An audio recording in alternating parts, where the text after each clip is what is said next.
CDC has continuously tells us that the largest group of newly infected HIV diagnoses are boys 13 to 34. And 13 to 24 is 25% of them. So we're talking about 13 to 17 is a chunk of those numbers. Who is giving them HIV? It's not other 13-year-olds. No, it's not. And those two things are, parents have to stop being afraid that they're going to lose their child if they protect them. Okay. And that the stakes are extremely high if they don't.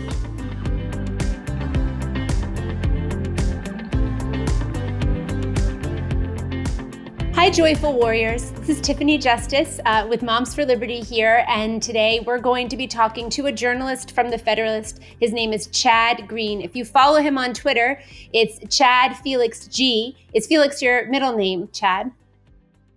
Okay, yes. Great. And so I'm happy to have you join us today to talk about a subject that I think is difficult to talk about sometimes, and that's really like LGBTQ culture and life and how it's affecting kids today and a lot of what we're seeing in the schools especially. And I know you've been writing a lot about this, and you shared some personal thoughts the other day on Twitter. And I said, gosh, I just really want to talk to Chad about this issue because moms and dads love their kids.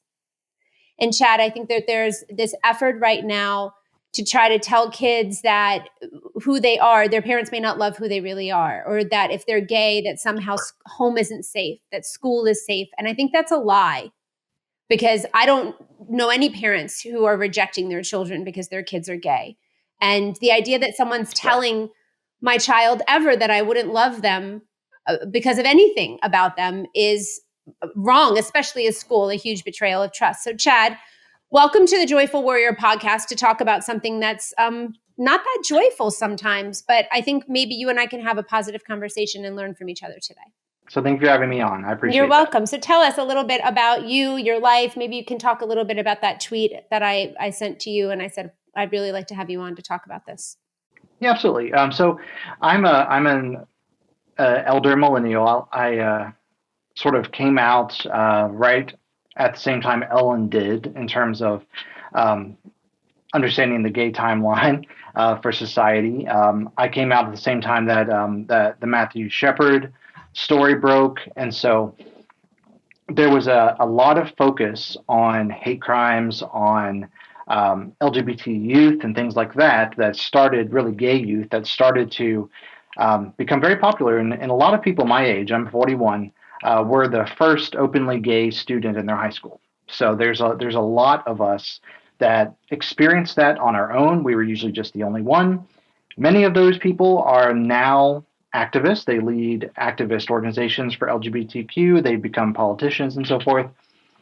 And so I always try to position this conversation from that perspective, that we're working with people who experienced being gay as a teenager when that was very difficult as a society, and that they are generally motivated by the idea that they want to protect kids now the way they felt they weren't protected then.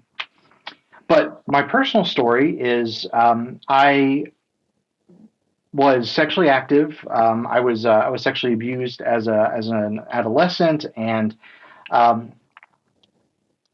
by a man. And when I was 14, my dad worked at a local college, and I was just spending an evening at the library. I was down in the basement stacks, just looking at books, and an older man assaulted me. Gosh. And I was absolutely stunned. I was terrified I would get in trouble. I didn't know who to talk to. But from watching gay movies and at the fledgling internet at the time, reading gay magazines, it was always about gay men meeting in secret places like basements of libraries and parks, bathrooms and things. And so to my 14-year-old mind, I thought, well, maybe this is what this is. This is what I'm supposed to do. So I just stayed there. I kept going back. I kept trying to find friends. I kept trying to meet older gay men who could tell me what all this was about. And unfortunately, most of them, a lot of the younger college students were not interested, but most of the older men took advantage of me sexually and then left. And I never got to experience that sense of community that I saw in movies. But I kept going back. It became a a very frustrating but sort of an obsession. And I told every single one of them. I was 14, 15, 16, and they were fine with it. And then as I got older, that turned into meeting men online through like Yahoo Chat and gay.com and things. And the truth is, my parents never really knew. I lived with my grandfather. My father was nearby. He just didn't realize that when I was 15 or 16 years old, that I was sneaking out at 3 a.m. to stand in a parking lot for an older man that I talked to 10 minutes before online to take me in his car somewhere to have sex and then drop me off again. And what I realized over time is that my experience is not unique. It's not that I was in rural Ohio, this wasn't just me, that I've honestly never met another gay man my age that hasn't had similar experiences. And as I've gotten older, I've realized that this narrative of kids are unsafe, kids are in danger if their parents find out, they're going to be kicked out and they're going to become homeless and things, is not accurate. It's not backed up by data, but it's also a fear that people my age had from when they were kids that they've carried forward. And because they're so fixated on this idea of right-wing bigots and hate and anti-LGBT legislation and so forth, they're completely ignoring this entire culture where kids are being sexually exploited and abused, mostly young men, by adult gay men, and they just refuse to address it. And that's why I have to. So I read that thread and you said it's still happening now. Like this is part of gay culture, that this is still something that's happening today. And so as a mom of kids who I love very much, the idea, again, that anyone's telling them that they need to keep something secret from me is a problem. That's groomer behavior. Mm-hmm. I call it out. Do not tell my kid to keep secrets from me about anything. I was upset when the school told my kids that they couldn't talk to me about the standardized tests that they took. I was like, baloney, the school tells you you can't tell me about the questions on that test, right? And so I wanted to talk to you because I'm sure that we do have some moms who are members of Moms for Liberty whose kids are gay.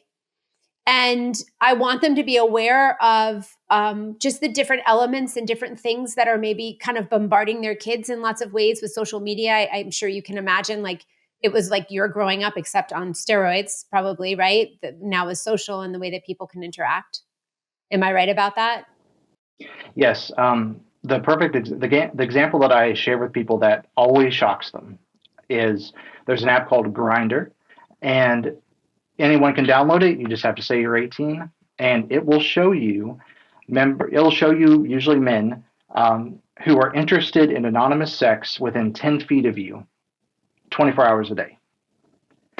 And for a 15 or 16-year-old mind, that is instant gratification without any concept of consequences. They can be someone who is in a car 10 feet away from them. It happens, they leave, they come back.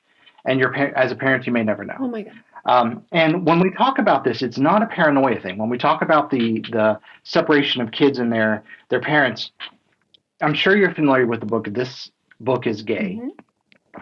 which was an American Library Association award winner in 2016 and has been included in middle school libraries. Goes extensively into the use of adult gay sex apps. It talks about how to do it and how to get away with it, how to share pics of yourself safely and how to meet somebody for sex safely and things the way it thinks of it safely. Meet them in a public place before you go back to their house, the kinds of things like that. The Trevor Project, which is an organization that is designed to protect children, LGBT children, from self-harm and provide them resources. As soon as you go to their website, the first thing that pops up is a click escape 3 times, and this website will disappear in case the parent walks in behind you.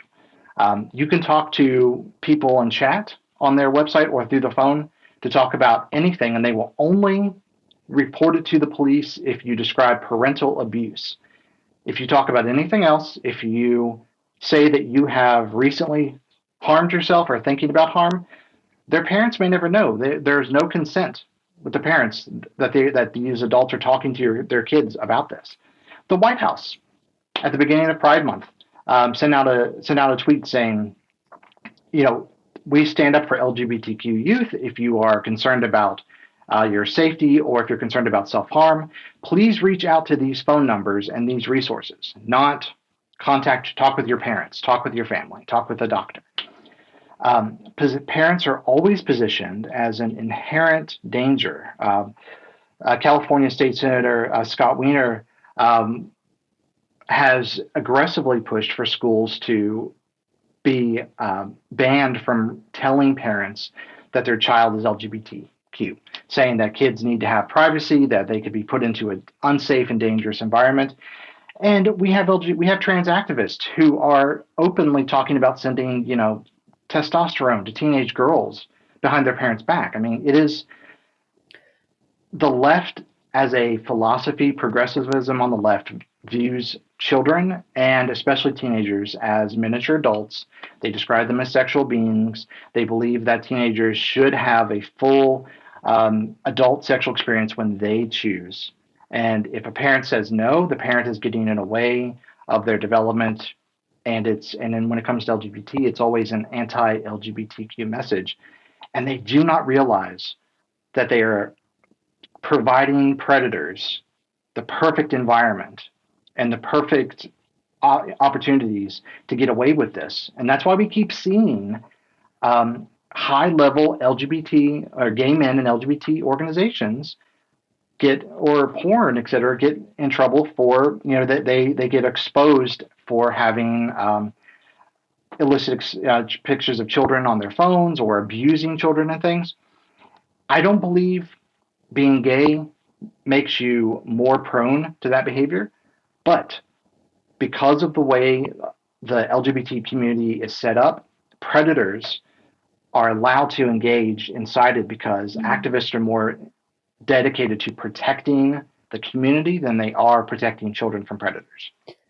So let's talk about the books. You brought up the book. It talks about Grindr and just in the book you were talking about. Let's talk about it, right? Is that the one? Or this book is gay. This book is gay is the one you were saying. This book is gay.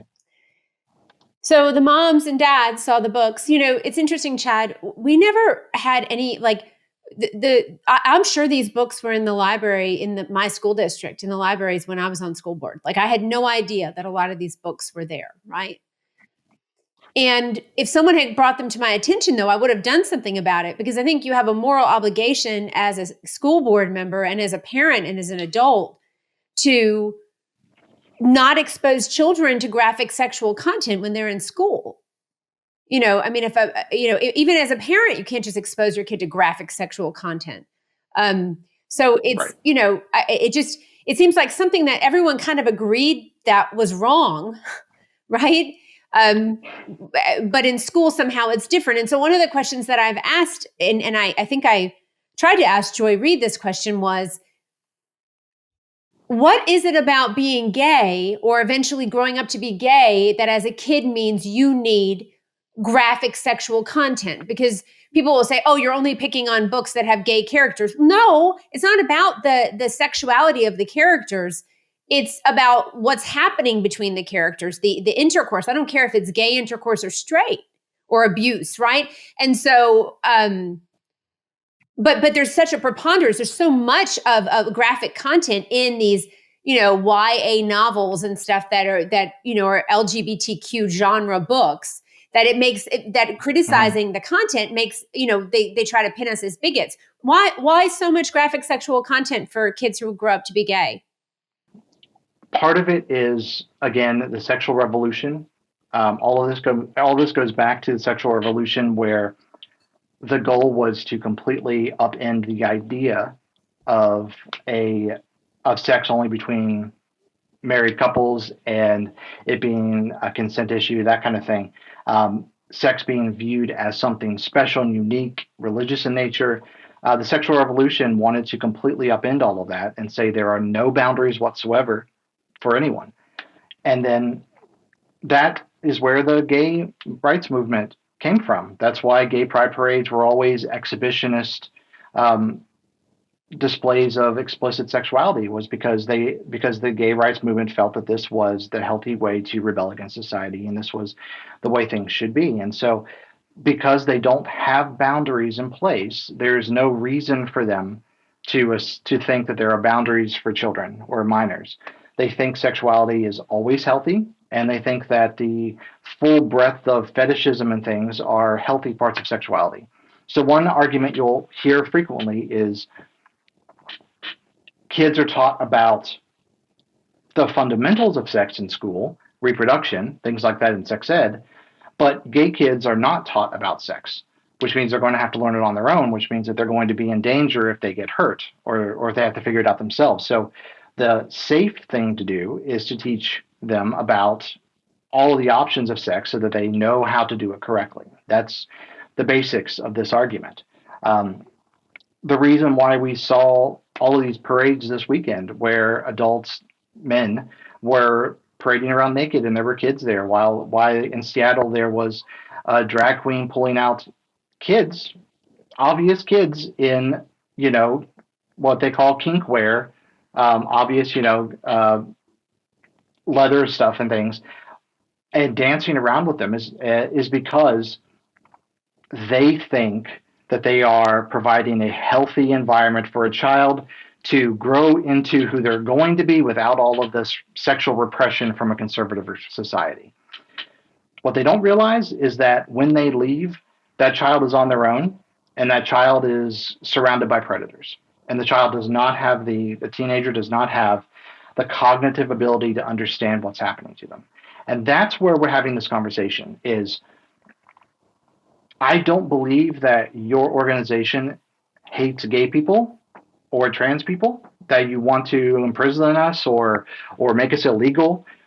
What you're describing is the reason these books were in the school and you didn't realize it is because they were described as LGBT empowering books on education. You didn't realize that in between this is how you accept and love yourself, and this is all the exciting things about your community. There was explicit sexual content because it was sold by organizations you trusted, the American Library Association, Scholastic Books. Mm-hmm. You're supposed to trust these organizations. Why would you feel that you needed to go through every single one of them? And the truth is, LGBTQ authors are writing books with explicit sexual content. And those are the books that LGBTQ activists in the school boards and in the library associations are putting into schools, which means that's what they're buying, which means that's what publishers are looking for. That is why. And you've seen what happens when you try to point out that it's not that the character is gay, it's that this is a 8-year-old girl who is describing intense sexual feelings for another 8-year-old girl. And that is inappropriate. That's right. That's what you are trying to describe, but you're called anti-LGBT when you do. It's a tough spot to be in as parents. I think what you're describing mm-hmm. is a fundamental difference in just the respect for the innocence of a child. Mm-hmm. But developmentally, science is on our side. And so when you look at the way that a child matures, as you said, you think the activists are looking at the children as just little adults. We've seen with comprehensive sexuality education, the right to sexual citizenship is something that they teach, right? That children have the right to sexual pleasure.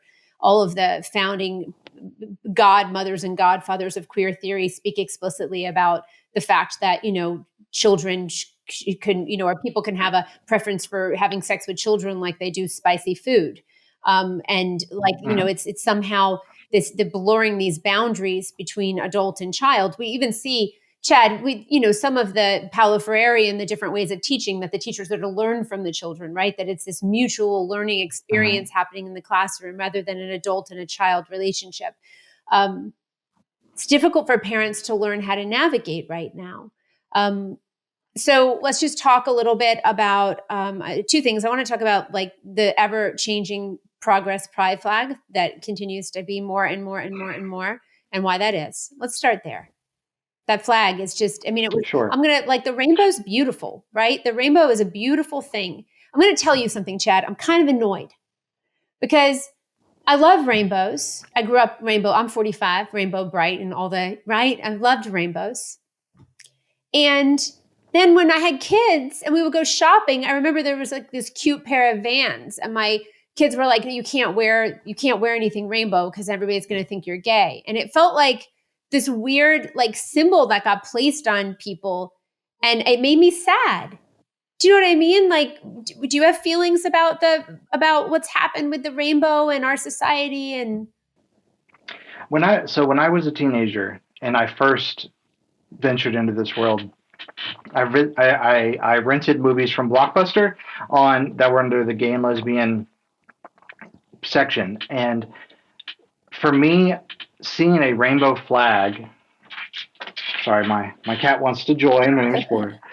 Um, Seeing a rainbow flag was this idea of people like me exist out there, and they're not going to make fun of me. I was inundated with this Matthew Shepard fear that everyone wanted to hurt me because that's what gay media was like then.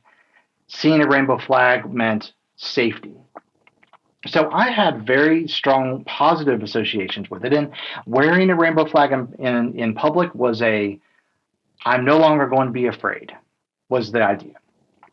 But over time, the rainbow flag became more than just a symbol of this romantic idea of community, and it turned into an activist symbol.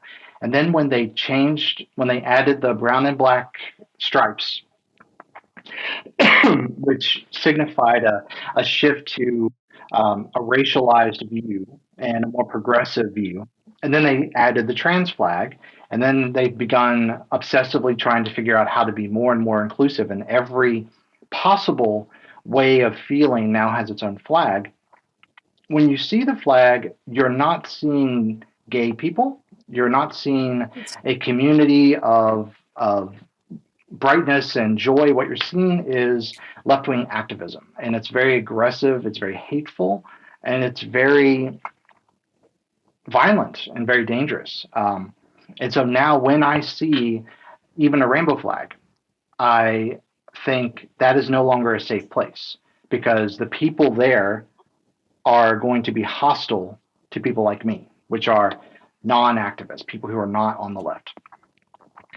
And the obsession with changing it is because the progressive left has become so fixated on the value of individual identity that it is more important than character. It's more important than who a person is. It's just, I am asexual and pansexual and agender and all of these different ideas.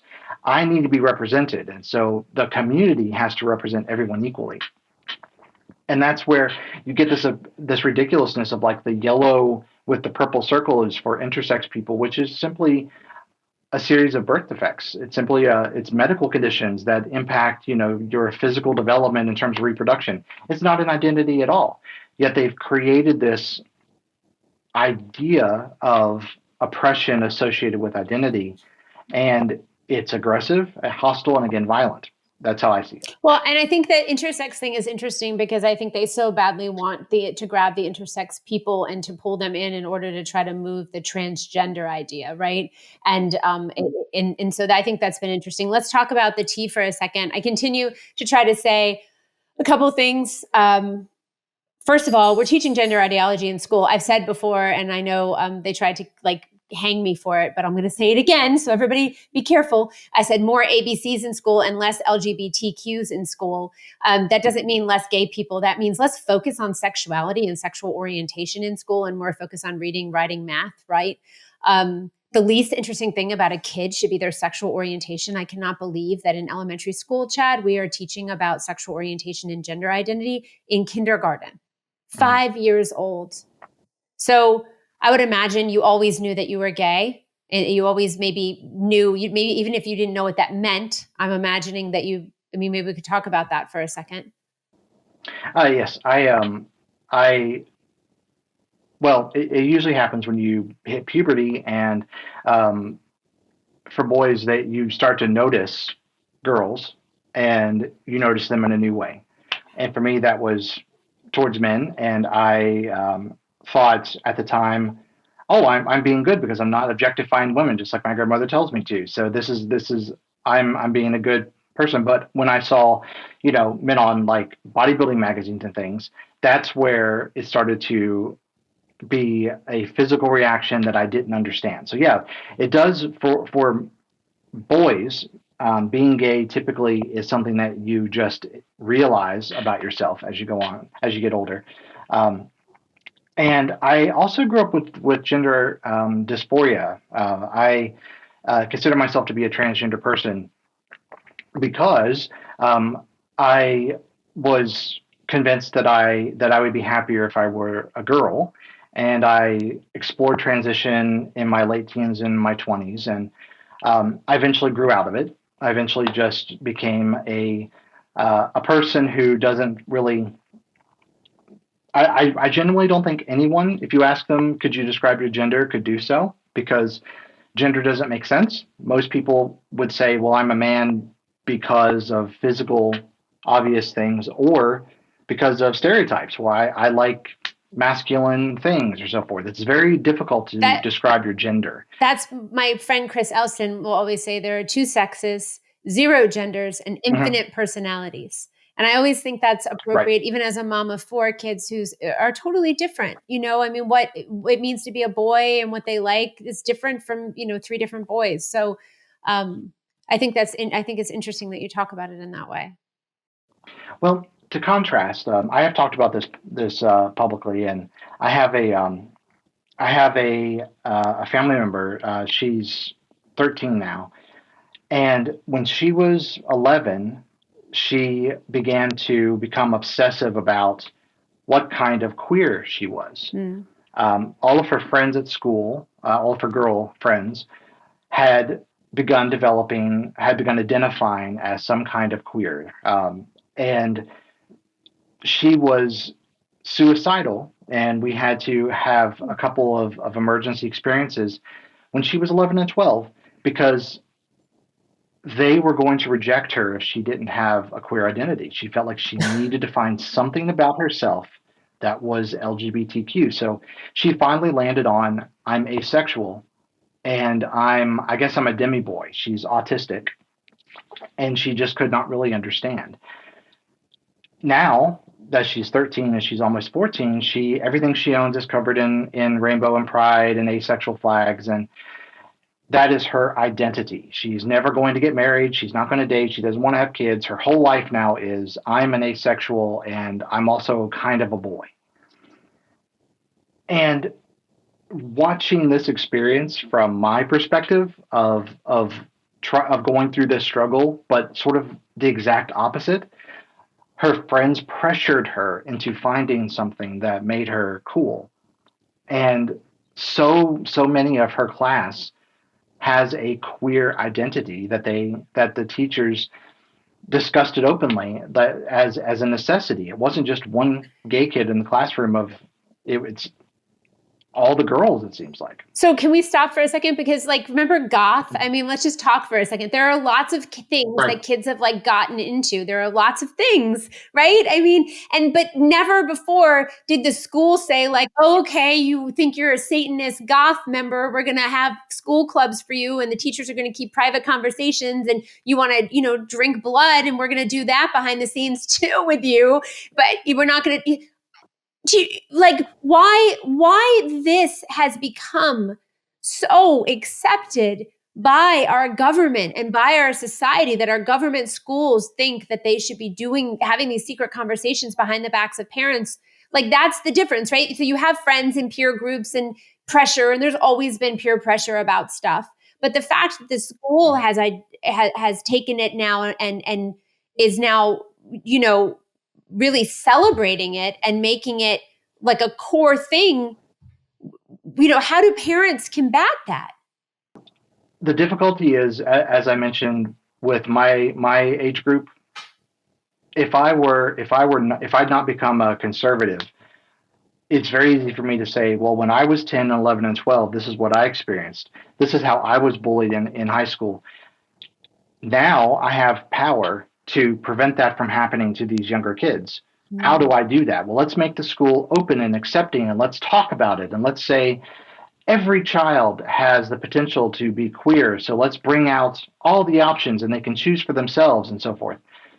And those activists have taken over government positions. They've taken over school boards. They've taken over academia that teaches teachers. Um, they've taken over the medical institutions as not only doctors and things, but also as important consultants. And we've seen what DEI has done to most industries. Suddenly, if a parent says, I don't think my 12-year-old daughter is asexual or trans, the entire industry that is around them, from the school to their doctors to the library, the librarian, et cetera, is saying, no, you are rejecting your child. You're hurting your child. This is child abuse. Your child needs to be who they are.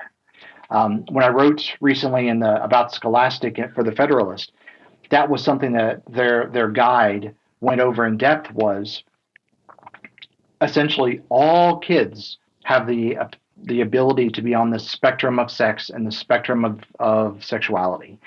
And this heteronormative cisgender idea is limiting, and it's not true. Everybody is. It's kind of like in the 80s when they would argue everybody's bisexual.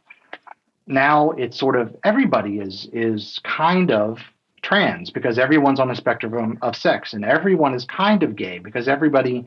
And now, if there's a term called demisexual, and it just means a person who would prefer to be in a romantic relationship before having sex. But demisexual is a sexuality identical, it has its own flag. This is what kids are. How in the world is a 12-year-old girl supposed to understand all this? And the worst part for me is they get this identity, and now they're part of an us. And the whole industry is saying, look at all of these people who want to hurt you. The Republicans are trying to take away your rights. They're trying to look at there's 600 anti-LGBT legislations trying to hurt you. It's a built-in activist education system. And from someone like me who I needed adults to tell me no. I needed adults to put boundaries around me. I also need adults to not look at me like I was a freak and not try to change me, but also recognize that I could not make these decisions on my own. Looking at this now, I'm thinking, was Jerry Falwell right the whole time? Like, was there, without any boundaries whatsoever, look how far it's gone. That we've moved from just, how do we deal with this sort of small percentage of young men and women who enter their teenage years who are gay? How do we manage that to endless identities that the entire school system is built around, to where Scholastic described them as cis. It was allo cis het, which means allosexual is somebody who has a sexual experience, who feels sexuality. Cis, of course, is non-trans, and then heterosexual as its own group of people, as though that was the abnormal way to be. Everyone else is some form of queer. How did that happen in 20 years? It's remarkable. It is remarkable. And disturbing. It is remarkable. So when you keep saying Scholastic, for people who maybe don't know what you're talking about, explain what Scholastic does. Who are they? What do they do? Scholastic, how are they involved with our kids? Oh yeah, absolutely. Scholastic is a legacy book advocacy for children. The Scholastic Book Fair was a part of my childhood. I've talked to a lot of people who were in their 50s and 60s who were like, this was a part of my childhood. You would go to the Scholastic Book Fair and you would buy books, and your parents knew they were safe, right? They were just small books for your age group that you could take home, and it was supposed to encourage reading. Now they've got this Read with Pride concept where they have an entire website dedicated to this. Interestingly, they had a guide called Read with Pride, that was written by an LGBT activist who was very um, popular with. She's on all like the awards things for the American Library Association, and she went through all this allo cis het thing and the oppression stuff and on and on. And we wrote about it, and it became known, and then they've taken it down off their website. It's now something you can only find through the Wayback Machine to be able to see the advocacy part. But their website still has this huge list of books that are specifically for LGBTQ kids that go from, they describe it as 0 to 5, and then like 5 to 8 and 12 and things. For a parent, for a teacher, the idea is your child is queer, and it's your job to help them discover what kind of queer they are and to empower them when they tell you.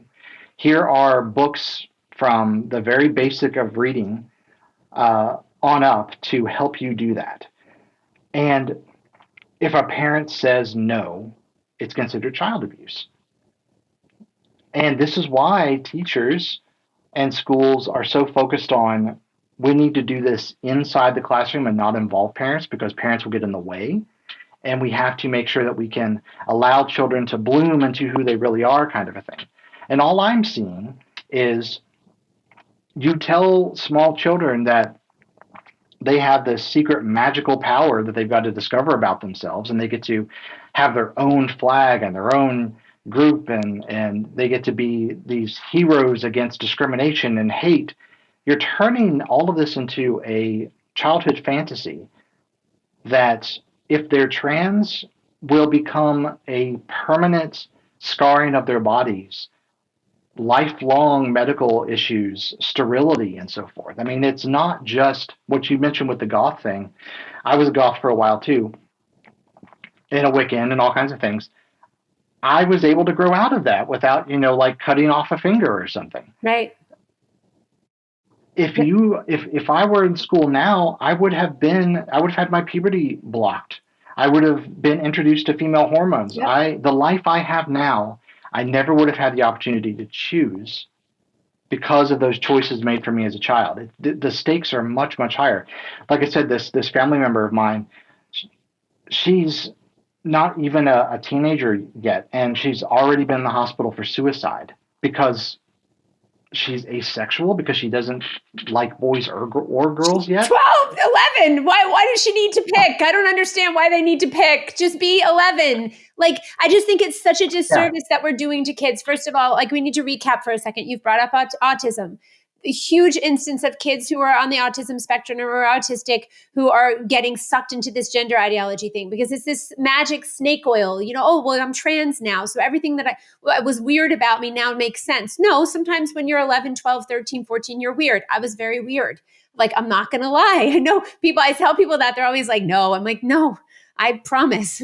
And so, the idea that I could be making decisions for the rest of my life, whether or not I wanted to be a wife or a mom, at the age of 12 is just crazy. But I feel like we should be unfolding the full potential of these kids, Chad, and by focusing so much on this one aspect of their lives where it really shouldn't even be a focus anyway. A kid at 10 years old, they're still in their latency period. Maybe they've started puberty, maybe because kids are starting puberty earlier. But in general, the developmental time that kids have between potty training and puberty is a very important time in their lives where they're not focused on sexuality and sex. There really is mental and physical development that happens, brain development that happens, that's incredibly important. And we're interrupting that with, especially, we'll end on the schools. And I mean, I could talk to you for, forever, honestly. There's so much to talk about here. So maybe we'll have you back on, because I really would like for you to think about, maybe we can do something for parents whose kids are struggling, and maybe, and talk a little bit about how parents can help them. But I feel like that's like a whole nother episode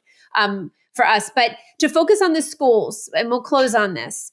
For parents who have kids who are autistic or who are creative or who they know, as a parent sometimes that your kid's just a little bit more sensitive or different, right? And those are the kids that we see a lot of times that are getting sucked into the gender stuff when they can't figure out how they fit. They just, they want to fit so badly, right? How can you as a parent help your child if your kid is in public school, Chad, because unfortunately we're trying to stop a lot of this from happening, from the indoctrination in the curriculum, in the classroom, the private meetings, the library books. We're trying, but it's still happening in a lot of places. Well, I want to go. I want to just address two real quick statistics that parents I think are really impactful for parents. And the first is 40% of homeless LGBT youth are so 40% of homeless youth are LGBTQ because the assumption their parents kicked them out. So parents are being told they're afraid, and that if a child is not affirmed, they will commit suicide. Uh, those have been though when you look at the origins of them, and I wrote about those on the Federalist too, is those come from adults who were surveyed about their experiences as homeless youth. There's no actual data. There's no Child Protective Service data. There's no going to the homeless shelters and finding LGBT kids and trying to reunite them.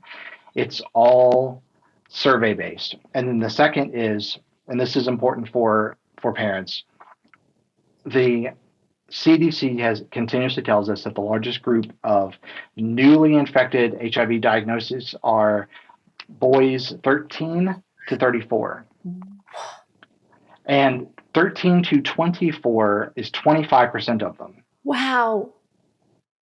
And so we're talking about 13 to 17 is a chunk of those numbers. Who is giving them HIV? It's not other 13-year-olds. No, it's not.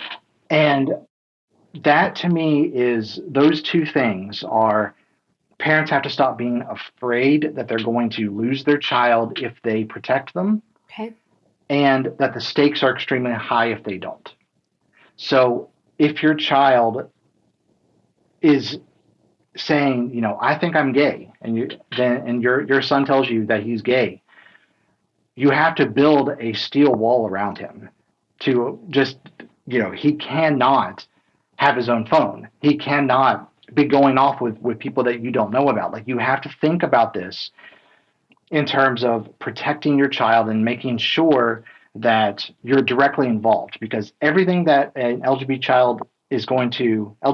child is going to face tells them, go online, don't tell your parents. So for me, the biggest thing that would have helped me is my parents being more involved in my life rather than trying to avoid the concept. If you are taking your child to church and you are taking them or to synagogue and they're part of a social activities and they're part of sports and they're part of parental groups and activities, and their weekends are full, they're not going to have as many opportunities to risk things. And to me, that's the biggest part of this is, as a parent, you cannot say, I hope they're going to be okay. You've got to handcuff yourself to them and be a part of their world, because what's happening when you're not there is genuinely disturbing. Gosh. And it's not, I don't think that it's paranoid. I don't think that it's overprotective. I don't think that it's hateful. I think it's being smart. Honestly, that's my. I think that's great advice. I think, that's the thing is, there's been so much vilification of, helicopter moms, and you're too involved in what your kids are doing. And, and I think moms need to trust their instincts. And so you're right. I mean, moms, if you're listening to this and you think that your child is, gay or going through difficult things, like the answer is not to let them figure it out on their own. Chad, I think is great advice. It's to really get involved and try to, build that relationship with your child. It's shocking. I mean, to me, and I'll say the secret conversation stuff happening in the schools. I know you've reported on it. You're seeing it. I think there's this large segment of Americans who really don't understand what's going on right now. As far as the indoctrination, what are some of your thoughts about what you've seen happening? Well, again, it comes back to this idea of fear. If children are not given these resources, they'll harm themselves. They'll run away. And so it's always couched in terms of protecting kids, right? We need to have this education. We need to have these options, these resources to protect kids. So for the average person looking on this from the outside, they're saying, well, I have gay friends. My brother's gay. He's got kids. They're happy, normal people. Why would this be concerning? It's just right wing bigots who don't want, who are saying, homosexuals are out there to get kids and things. And so there's a lot of public goodwill that protects this idea, and there's a lot of progressivism that says our job is to raise the children in the best way for society. They're not your kids, they're our kids. We hear that all the time from left-wing advocates, is these are our kids.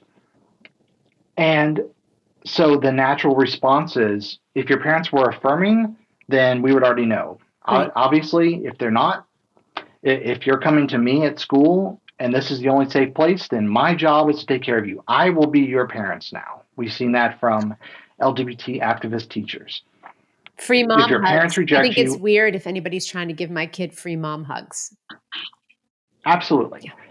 Absolutely. And so that's, to me, that's where we have to be vocal about this. And what your organization is doing is exactly what needs to be done, because progressives, the left, will continue marching forward no matter what. They will not stop.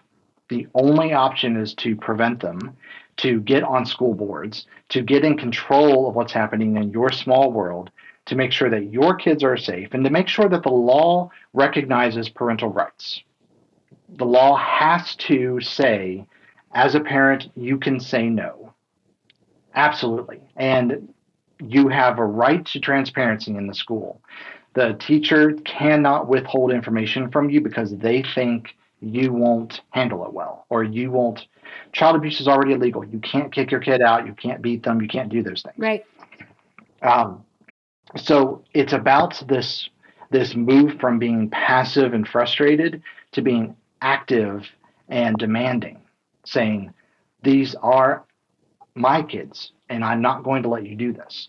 And I think that's why I support you. I think that's why LGBTQ organizations are so aggressively opposed to what you're doing, is because we're not dealing with how to become a healthy gay person. We're dealing with progressives, left-wing progressives, trying to raise a generation of kids in the way they think is best.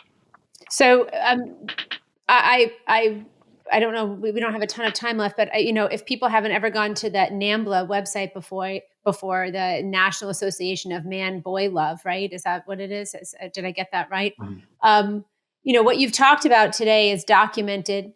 There are men who are, there are men who are predators. There are women who are predators too. But for the purposes of what we've discussed today, there are men who have predatory relationships with kids, with children.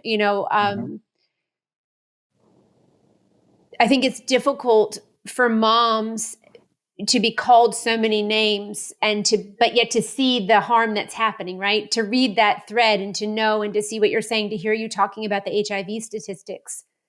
And then every time we try to stand up to be, shouted down and called names is difficult because we love our kids, right?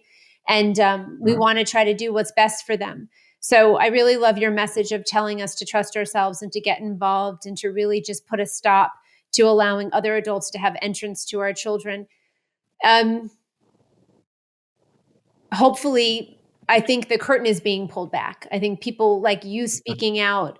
I think, even the Title IX stuff, the push to have, the blurring of the lines of the definition of sex in school. And I think that the activists, the left, has overplayed their hand a bit. Are you seeing that too? I am. And I knew after gay marriage, and I'm married to a man. I supported gay marriage. I just didn't support the way that it happened as a conservative. But I knew that after that, and we started to see activists forcing people to make wedding cakes. That's how it started. And we saw trans activists forcing their way into bathrooms. Things that people had never considered to be a problem before were suddenly a problem because of activism. I knew there was going to be a pushback. And what we're seeing now is that because the left really just said, we're going to have drag shows for kids and you can't do anything about it. Here's a 10-year-old drag queen that we're celebrating on national television. We're going to publish books that say, here's how to have sex in all the ways you can, and you should do it even if your parents don't want to. And we're going to proudly do this. I think that they became too overconfident. They became too demanding, as they always do. And I think that parents, primarily, and then now lots of people on the right have started to say, we're not going to allow this to happen anymore.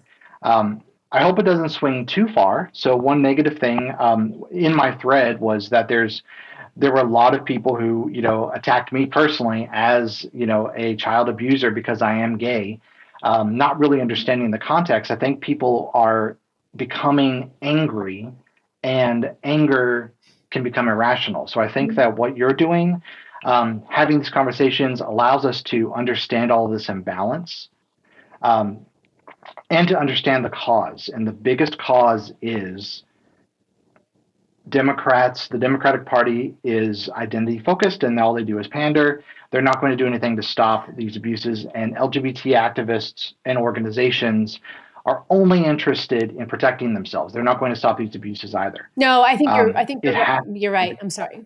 Yeah, I think you're right. And I'll just say this, I think I've seen this with education. I see it with this issue as well, that there are oftentimes like bad things that have happened, the way that Black people were treated in America and the way that schools were segregated and the effects of that, the way that gay people were treated in America and the effects of that. And but I do think our society in America progresses. I do think that the American people, I don't believe that moms and dads across America, are treating their kids badly when their kids are gay anymore. I don't think that's happening. The same hurts that I think many people your age or my age felt when they came out of the ostracization that they felt isn't the same thing that's happening. Certainly not anymore, but not for some time. And I don't think moms and dads get a lot of credit for that, right? I think that a lot of people live out a lot of those hurts that we've talked about and try to live vicariously through children who wouldn't have the same experience that they would if left alone in our society now in 2024. And so, we'll keep talking. We'll keep talking about these issues, and we'll keep fighting for education to be the focus in schools. And we appreciate all of the research and the writing you do, Chad, and your support. And I believe that we are going to get through this as a nation. I truly do. I think people genuinely are kind and loving and compassionate. I don't think they want to be forced to celebrate other people's lives or lifestyles or religions. I think they want to have their own life. And I think if we can find ways to respect each other and to live harmoniously, which is possible, that America will be a much better place. Absolutely.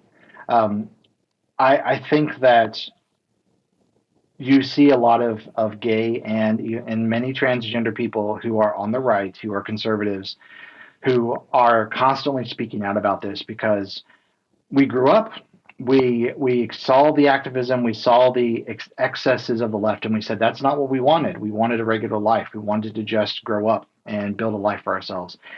And we don't live in those centers. We're not in the middle of where everything's a rainbow flag. We're in the same life next to you, and we want the same things. We don't want our freedoms to be taken away from us. We don't want parents to have their rights taken away. It used to be that we were afraid we would become the victim of a hate crime. For at least 10 years, 0.01% of the LGBT community has reported hate crimes. It's extremely, extremely, extremely rare, and most of them are just things like someone stole a flag or wrote graffiti. There's very little violence. There's very little to be afraid of, and there's a lot more for us to do as a united front against what the left has become in their Marxism and their progressivism and their demand for communism, things that are very real threats to what I grew up. You and I had to have possibly very different ideas about what marriage is and what families are like and what religion is like and things. I'm a pretty liberal social person. I'm Jewish. There's a lot of things that we don't agree on a one-to-one basis, but we support each other in the idea that this shouldn't be happening to kids, and we should have the freedom to say so. And I think that's what we're matter. What So matters. we might have more in common than you think, and I'll leave it at that. But I really appreciate you, Chad. So tell everybody where they can follow you, please, before we end. Sure. All my stuff really is on Twitter, X, Chad Felix G. I write for the Federalist and ChadFelixGreene.com. I did try to write a book for teenagers called A Different Way to Be Gay. It's on Amazon. I encourage parents to read it first, and it's basically just this is what it was like for me.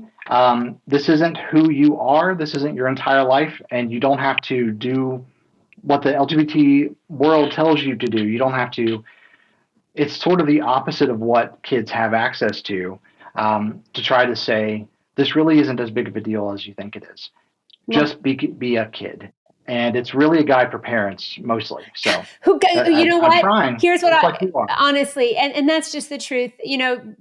Love your kids, give them love and support and good nutrition opportunities. As you said, we'll close on that note. Your point of getting kids involved in sports and things is incredibly important. Chloe Cole mentioned that as well. She often has said that she thinks if she had been more involved in those types of things, that she wouldn't have gone down the path that she did. And so I think that's the lesson here. Get involved in your kids' lives. Make sure they're very, very busy so that the activists can't get to them.